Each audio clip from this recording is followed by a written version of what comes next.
welcome to our North End remodel project. We started here a couple weeks back.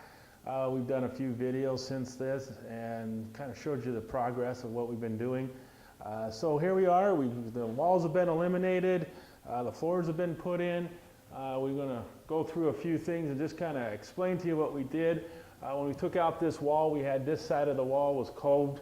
This side was square, so we needed to match it up. And that's one of the things we did. We matched that up, textured it, painted it to match.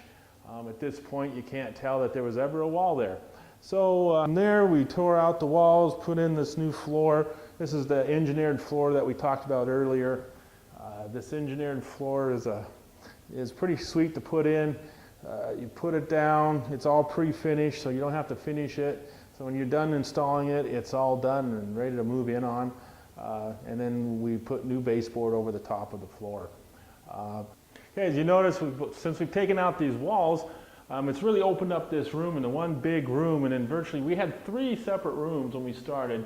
Now, since we eliminated 2 walls, this has become a very big open space, and we've got one really big room with the kitchen around the corner. Just makes it feel open, spacious, and it's going to be very enjoyable for the people living here to be able to converse and see each other and not be in separate little rooms and little compartmentalized areas. So let's all go on into the kitchen and we'll take a look at what we did in there. All right, so here we are in the kitchen. You can see that the wall we removed, we've got the beam and the posts here that are all finished. The countertops have been put in. These are a quartz countertop. We wrapped this post. It comes all the way around. This is a island that we built in. It's all custom. We've got a wine rack on this side. You can see we put a little bookcase on this side. A little breakfast bar sitting area on this side. So it's a pretty nice little addition to this. Made a little more counter space than what we had before. So you can see our quartz countertops, the stainless steel appliances. We did some, we removed the cabinets up. There's a couple little things we have left. The tile isn't in yet. It should be in the next day or so, so we'll be able to put that in, and we're going to do the backsplash clear to the ceiling. And then a couple of doors for the cabinets are being custom made that didn't have cabinets before. So, take a look at what we did. We got the floor flowing in here. There was a few challenges trying to get the appliances in here to make it all work out, but it all came together for us.